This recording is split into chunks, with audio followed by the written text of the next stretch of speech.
Welcome back to my channel. ನಾನು ಇವತ್ತಿನ ವಿಡಿಯೋದಲ್ಲಿ ಧನತ್ರಯೋದಶಿಯಂದು ಪೂಜೆ ಸಲ್ಲಿಸಲು ಶುಭ ಮುಹೂರ್ತ ಯಾವಾಗ, ಧನ್ವಂತರಿ, ಕುಬೇರ ಮತ್ತು ಯಮದೇವರನ್ನು ಪೂಜಿಸುವ ವಿಧಾನ ಹೇಗೆ ಅಂತ ಹೇಳ್ತಾ ಇದ್ದೀನಿ. 5 ದಿನಗಳ ದೀಪಾವಳಿ ಹಬ್ಬವು ಧನ್ತೆರಸ ಆಚರಣೆಯೊಂದಿಗೆ ಪ್ರಾರಂಭವಾಗುತ್ತದೆ. ಈ ದಿನವನ್ನು ದೀರ್ಘಾಯುಷ್ಯ, ಉತ್ತಮ ಆರೋಗ್ಯ ಮತ್ತು ಸಮೃದ್ಧಿಯ ಸಂಕೇತವೆಂದು ಪರಿಗಣಿಸಲಾಗುತ್ತದೆ. ಧಾರ್ಮಿಕ ನಂಬಿಕೆಗಳ ಪ್ರಕಾರ ಕಾರ್ತಿಕ ಮಾಸದ ಕೃಷ್ಣ ಪಕ್ಷದ 13ನೇ ದಿನದಂದು ಧನ್ವಂತರಿಯು ಸಮುದ್ರ ಮಂಥನದ ಸಮಯದಲ್ಲಿ ಅಮೃತ ಕಲಶವನ್ನು ಹೊತ್ತುಕೊಂಡು ಸಾಗರದಿಂದ ಹೊರಹೊಮ್ಮಿದನು. ಆದ್ದರಿಂದ ಈ ದಿನವನ್ನು ಅವನನ್ನು ಪೂಜಿಸುವುದು ವಾಡಿಕೆ. ಇದಲ್ಲದೆ ಸಂಪತ್ತಿನ ದೇವರು ಕುಬೇರ ಮತ್ತು ಮರಣದ ದೇವರು ಯಮನನ್ನು ಸಹ ಪೂಜಿಸಲಾಗುತ್ತದೆ. ಕುಬೇರನ ಆಶೀರ್ವಾದವು ಸಂಪತ್ತು ಮತ್ತು ಅದೃಷ್ಟವನ್ನು ತರುತ್ತದೆ, ಆದರೆ ಯಮನ ಆರಾಧನೆಯು ಅಕಾಲಿಕ ಮರಣದಿಂದ ರಕ್ಷಿಸುತ್ತದೆ. ಆದ್ದರಿಂದ ಧನ್ತೆರಸನ್ನು ಆರೋಗ್ಯ, ದೀರ್ಘಾಯುಷ್ಯ ಮತ್ತು ಸಮೃದ್ಧಿಯನ್ನು ಸಂಕೇತಿಸುವ ಹಬ್ಬ ಅಂತ ಹೇಳಲಾಗುತ್ತದೆ. ಈ ದಿನದಂದು ನಡೆಸುವ ಪೂಜೆಗೆ ಹೆಚ್ಚಿನ ಮಹತ್ವವಿದೆ. ಧನ್ತೆರಸಗೆ ಸಂಬಂಧಿಸಿದ ಆಚರಣೆಗಳು, ಮಂತ್ರಗಳು ಮತ್ತು ಕಥೆಯ ಬಗ್ಗೆ ಮಾಹಿತಿ ನೋಡೋಣ. ಧನ್ತೆರಸ ಪೂಜೆಗೆ ಶುಭ ಸಮಯಗಳು ಯಾವುವು ಅಂತ ನೋಡೋದಾದ್ರೆ, ಧನ್ತೆರಸ ಅಥವಾ ಧನತ್ರಯೋದಶಿಯಂದು ಲಕ್ಷ್ಮೀ ಪೂಜೆಯನ್ನು ಸೂರ್ಯಾಸ್ತದ ನಂತರ ಪ್ರಾರಂಭವಾಗಿ ಸರಿಸುಮಾರು 2 ಗಂಟೆ 24 ನಿಮಿಷಗಳ ಕಾಲ ನಡೆಯುವ ಪ್ರದೋಷ ಕಾಲದಲ್ಲಿ ಮಾಡಬೇಕು. ತ್ರಯೋದಶಿ ತಿಥಿ ಆರಂಭ ಅಕ್ಟೋಬರ್ 18 ಮಧ್ಯಾಹ್ನ 12:18ಕ್ಕೆ. ತ್ರಯೋದಶಿ ತಿಥಿ ಕೊನೆಯಾಗುವುದು ಅಕ್ಟೋಬರ್ 19 ಮಧ್ಯಾಹ್ನ 1:51ಕ್ಕೆ. ಪ್ರದೋಷ ಕಾಲ ಅಂದರೆ ಸಂಜೆ 5:48ರಿಂದ ರಾತ್ರಿ 8:19ರವರೆಗೆ. ಋಷಭ ಕಾಲ ಅಂದರೆ ಸಂಜೆ 7:15ರಿಂದ ರಾತ್ರಿ 9:11.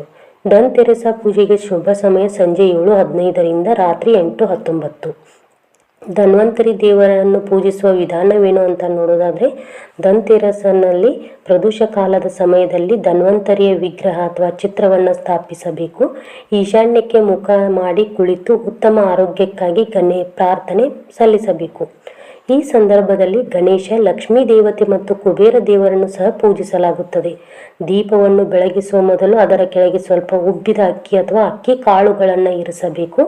ಶುದ್ಧ ನೀರಿಂದ ಶುದ್ಧೀಕರಣವನ್ನು ಮಾಡಿ ಮತ್ತು ರೋಗಗಳ ನಿವಾರಣೆಗಾಗಿ ಪ್ರಾರ್ಥಿಸುವಾಗ ದೇವರಿಗೆ ರಂಗೋಲಿ, ಕುಂಕುಮ, ಅಕ್ಕಿ ಧಾನ್ಯಗಳು, ಹೂವುಗಳು, ಹಣ್ಣುಗಳು, ಸಿಹಿ ತಿಂಡಿಗಳು ಮತ್ತು ದಕ್ಷಿಣೆಯನ್ನು ಅರ್ಪಿಸಬೇಕು. ಕುಟುಂಬದಲ್ಲಿ ಸಂತೋಷ ಮತ್ತು ದೀರ್ಘಾಯುಷ್ಯಕ್ಕಾಗಿ ಪೂಜೆಯ ಸಮಯದಲ್ಲಿ ಈ ಕೆಳಗಿನ ಮಂತ್ರವನ್ನು ಪಠಿಸಬೇಕು. ಅದ್ಯಾವ ಮಂತ್ರ ಅಂದರೆ, ಓಂ ನಮೋ ಭಗವತೆ ಧನ್ವಂತರಾಯ ವಿಷ್ಣು ರೂಪಾಯ ನಮೋ ನಮಃ, ಓಂ ಧನ್ವಂತರೇ ನಮಃ, ಓಂ ನಮೋ ಭಗವತೆ ಮಹಾಸುದರ್ಶನಾಯ ವಾಸುದೇವಾಯ ಧನ್ವಂತರೇ ಅಮೃತ ಕಲಶ ಹಸ್ತಾಯ ರೋಗ ನಿವಾರಣಾಯ ಸರ್ವಭಯ ವಿನಾಶಾಯ ತ್ರಿಲೋಕನಾಥಾಯ ಶ್ರೀ ಮಹಾವಿಷ್ಣು ಸ್ವರೂಪ ಶ್ರೀ ಧನ್ವಂತರೇ ನಮಃ ಅಂಥೇಳಿ ಮಂತ್ರ ಹೇಳಬೇಕು. ಕುಬೇರನನ್ನು ಪೂಜಿಸುವ ವಿಧಾನ ಹೇಗೆ ಅಂತ ನೋಡೋದಾದರೆ, ಕುಬೇರನನ್ನು ಸಂಪತ್ತು ಮತ್ತು ಸಮೃದ್ಧಿಯ ದೇವರು ಎಂದು ಪರಿಗಣಿಸಲಾಗುತ್ತದೆ. ಧನ್ತೆರಸ ಸಂಜೆ ಉತ್ತರ ದಿಕ್ಕಿನಲ್ಲಿ ಕುಬೇರ ಯಂತ್ರವನ್ನು ಸ್ಥಾಪಿಸಿ ಗಂಗಾಜಲವನ್ನು ಚಿಮುಕಿಸಿ ರಂಗೋಲಿಯ ಮತ್ತು ಅನ್ನದ ತಿಲಕವನ್ನು ಹಚ್ಚಿ ಹೂಗಳನ್ನು ಅರ್ಪಿಸಿ ಮತ್ತು ದೀಪವನ್ನು ಬೆಳಗಿಸಬೇಕು. ನಂತರ ಈ ಮಂತ್ರವನ್ನು ಪಠಿಸಬೇಕು. ಓಂ ಯಕ್ಷಾಯ ಕುಬೇರಾಯ ವೈಶ್ರವಣಾಯ ಧನಧಾನ್ಯ ದೀಪತಯೇ ಧನಧಾನ್ಯ ಸಮೃದ್ಧಿ ಮೇ ದೇಹಿ ದಪಯ ಸ್ವಾಹ. ಇದರ ನಂತರ ಕುಬೇರ ದೇವರ ಆರತಿಯನ್ನು ಮಾಡಿ ಕುಟುಂಬದಲ್ಲಿ ಸಂತೋಷ ಮತ್ತು ಸಮೃದ್ಧಿಗಾಗಿ ಪ್ರಾರ್ಥನೆ ಮಾಡಬೇಕು. ಯಮದೇವರನ್ನು ಪೂಜಿಸುವ ವಿಧಾನ ಹೇಗೆ ಅಂತ ನೋಡೋದಾದರೆ, ವಾಸ್ತುಶಾಸ್ತ್ರದ ಪ್ರಕಾರ ದಕ್ಷಿಣ ದಿಕ್ಕು ಯಮದೇವರೊಂದಿಗೆ ಸಂಬಂಧ ಹೊಂದಿದೆ. ಧನ್ತೆರಸ್ನ ಸಂಜೆ ಈ ದೀಪವನ್ನು ಬೆಳಗಿಸುವುದು ಅಕಾಲಿಕ ಮರಣದ ಭಯವನ್ನು ಹೋಗಲಾಡಿಸಲು ಅನುಸರಿಸುವ ಸಂಪ್ರದಾಯವಾಗಿದೆ. ವರ್ಷದಲ್ಲಿ ಯಮದೇವರನ್ನು ಪೂಜಿಸಿ ಅವರ ಗೌರವಾರ್ಥದಲ್ಲಿ ದೀಪವನ್ನು ಬೆಳಗಿಸುವ ಏಕೈಕ ದಿನ ಇದು. ಧನ್ತೆರಸ್ನ ಸಂಜೆ ಪ್ರದೋಷ ಕಾಲದಲ್ಲಿ ಮನೆಯ ಮುಖ್ಯ ದ್ವಾರದಲ್ಲಿ ದಕ್ಷಿಣಕ್ಕೆ ಎದುರಾಗಿ 4 ಬತ್ತಿಗಳನ್ನು ಹೊಂದಿರುವ ಎಣ್ಣೆ ದೀಪವನ್ನು ಬೆಳಗಿಸಿ ಧಾನ್ಯಗಳ ಸಣ್ಣ ದಿಬ್ಬದ ಮೇಲೆ ಇಡುವುದು ಶುಭವೆಂದು ಪರಿಗಣಿಸಲಾಗಿದೆ. ದೀಪವನ್ನು ಬೆಳಗಿಸುವಾಗ ಕುಟುಂಬವನ್ನು ಅಕಾಲಿಕ ಮರಣ ಮತ್ತು ಕಷ್ಟಗಳಿಂದ ರಕ್ಷಿಸುವಂತೆ ಯಮದೇವರನ್ನು ಪ್ರಾರ್ಥಿಸಬೇಕು. ಈ ಆಚರಣೆಯನ್ನು ಯಮರಾಜನಿಗೆ ದೀಪದಾನ ಎಂದು ಕರೆಯುತ್ತಾಗುತ್ತದೆ.